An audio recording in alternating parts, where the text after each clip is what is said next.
ini banyak banget ya berita-berita kayak gini sekarang ya.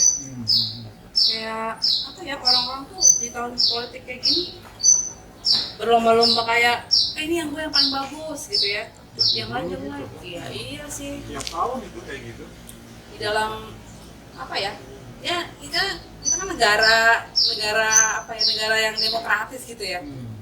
Ya bingung aja gitu kadang-kadang. Tapi ngomong-ngomong, negara tuh apa sih?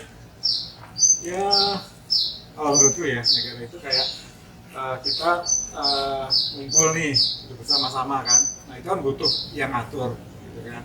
Nah itu kayak semacam apa namanya, ada kita memberikan semangat dulu gitu kan untuk suatu negara, kemudian ada kekuasaan di situ untuk mereka yang ngatur gitu.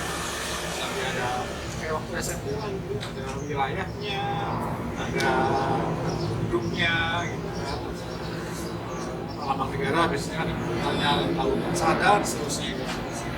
Ini yang memberi kuasa pada negara siapa ya? Nah, Kan kira-kira ya. mestinya sih rakyatnya ya, karena kan yang selama orang-orang itu kan. Gitu ya. Jadi kayak rakyatnya butuh aja nih, kita karena negara kita butuh pemimpin gitu kali ya. Ya, Masih gitu ya. ya. Ya juga sih ya. Ya meskipun sebenarnya kuasa itu dari apa? Dari mana? Ah. Diberikan kepada rakyatnya melalui sistem politiknya masing-masing. Betul. Yang dari kerajaan, yang raja, yang kaisar, muncul kaisar, yang demokratis. Ya. Jadi rakyat, pemilu ya, iya dong. Ya, kayak kita ini. Berarti itu kayak aneh ya, apa namanya?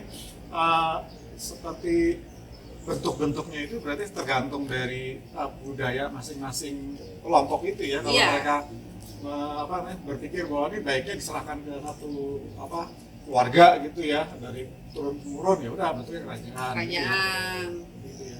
kaisaran gitu kan.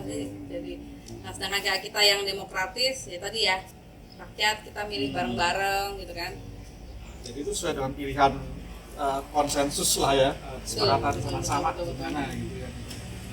Di negara demokratis kan pemimpinnya dipilih oleh rakyat. Nah, betul iya. Sistemnya sistem pemilu. Kalau gereja boleh enggak ya berpolitik? Nah itu tuh Gimana tuh? gimana ya? Agak tricky ya. Kalau gimana Mas? Kalau Ya. berpolitik kan memang Mestinya sih kita mesti berpolitik ya, Mas. Karena kan itu namanya apa ya?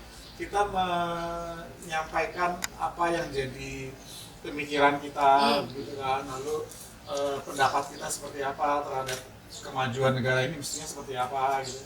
Tapi kalau udah urusan pilih memilih, nah itu kayaknya bakal jadi ribut deh pasti kalau misalnya diomongin di gereja ya. Soalnya udah bawa agama, bawa gereja. cuma kan kadang-kadang ada juga tuh misalnya warga yang mungkin jemaat yang berpolitik juga nih. Nah, terus dia cari istilahnya cari suara. Itu gimana ya kan? Ya, gereja tidak berpolitik praktis ya, tetapi gereja mendorong warganya menggunakan hak pilih atau hak dipilihnya pada saat pemilihan itu. Tapi gereja pasti tidak boleh menjadi ajang kampanye. Gereja tidak boleh menjadi partai A, partai B, partai C. Ya. Kemudian gereja mengundang para politikus untuk berceramah di gereja supaya mendapatkan suara ya. Artinya tanggung jawab gereja, tanggung jawab mendorong supaya warga gereja menggunakan hak pilih dan hak dipilihnya kalau memang mencalonkan diri. Sama ini apa namanya, memberi dasar kalau memilih harus memilih dengan penuh tanggung jawab gitu kan, memilih yang orang-orang yang memang dianggap bisa dipercaya gitu. Kalau mau dipilih juga gitu, harus pilih orang yang bisa dipercaya. Jadi tugas gereja sih tapi kayak gitu ya, membekali lah gitu ya orang-orang itu. Nah, kita boleh nggak sih lawan pemerintah? Tapi kan maksudnya ini, apa namanya, tadi kita gereja nggak boleh berpolitik, benar. Nah, tapi kan kita juga punya tanggung jawab nih ya, terhadap kehidupan bernegara kita. Nah, terus kalau ada sesuatu, apakah boleh sih kita melawan pemerintah? Sepanjang pemerintah melakukan kebaikan, mendatangkan kesejahteraan bagi rakyatnya, melindungi rakyatnya, menghormati hak asasi manusia, menjaga perdamaian, maka gereja tidak boleh melawan pemerintah. Tapi kalau pemerintah ada kan juga kumpulan orang-orang yang bisa salah. Maka gereja perlu memberikan pengawasan, misalnya melalui DPR, DPRD, seperti itu kan. Mesti kritis juga ya artinya, Ya. nggak ikut-ikut aja gitu ya. Karena aku juga pernah dengar tuh waktu itu PGI juga istilahnya memberikan suaranya gitu, suaranya tuh artinya berpendapat pada saat kan waktu itu lagi rame tuh yang masalah gereja yang pembangunan gereja yang dihalangi gitu ya. Jadi tetap kritis memberikan masukannya melalui DPR atau DPRD sih. Tapi bukan berarti kayak melawan pemerintah yang anarkis gitu loh maksudnya ya kan ya. Yo, nah tadi ya kan kalau ada yang salah tugas kita ini juga tugas kita juga ya sebagai warga negara ya, maksudnya jangan cuek-cuek aja gitu kan nih Mas ya. Nah terus, kalau tugas kita sebagai orang percaya atau gereja? Ya, jadi tugas warga gereja di dalam kehidupan negara itu sebenarnya juga sama dengan tugas seorang imam. Artinya warga gereja harus melayani, bukan hanya di dalam gedung gereja loh, tapi juga di luar di masyarakat harus sedang melayani. Misalnya mengikuti kerja bakti, mengambil bagian dalam kegiatan sosial di masyarakat, RT ya, di RT, di RW. Kemudian tugas yang kedua sebagai seorang raja, ikut mengatur jalannya kehidupan bermasyarakat. Misalnya ikut hadir dalam rapat RT, rapat RW, menjadi pengurus RT, pengurus PKK, ya. Jadi ikut mengatur jalannya kehidupan bermasyarakat.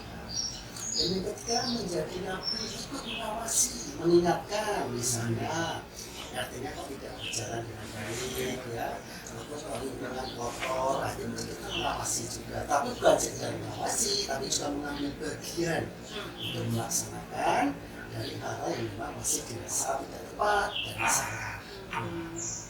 Jadi memang jangan istilahnya tuh jangan cuek gitu ya Mas ya, kan kalau terus jangan cuma berkegiatannya jangan cuma di gereja aja gitu ya Mas ya, tetap kan kita harus di masyarakat tempat kita tinggal pun ya sebagai bukti bahwa kita tuh memang sebagai bagian dari menjadi warga negara, ya nggak sih?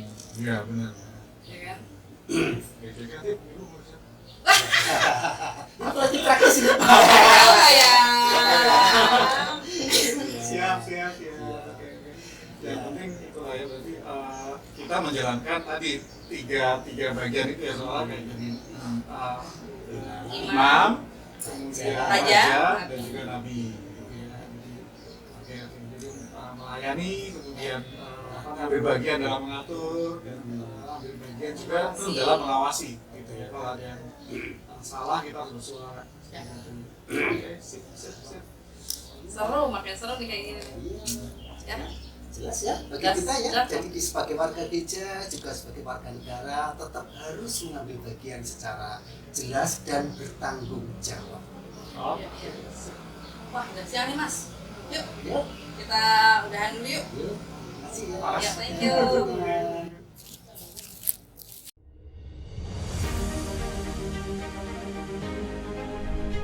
Mari kita sukseskan pemilu 2024 dengan datang ke TPS pada tanggal 14 Februari 2024. Suara kita menentukan masa depan bangsa. Demokrasi memberikan ruang kepada masyarakat untuk bebas berpendapat. Menumbuhkan sikap kritis adalah bagian dari pendidikan politik masyarakat. Demokrasi sejatinya adalah persaingan sekaligus berjalan beriringan sesama anak bangsa. Mari kita berpartisipasi, jangan golput, gunakan hak suara kita dalam pemilu 2024. Karena udah didaftar ya nyoblos lah. Nyoblos dong. Jangan golput. Jangan golput. Jangan golput ya. Gunakan hak pilih kamu, jangan golput ya. Jangan golput, gunakan hak pilih Anda.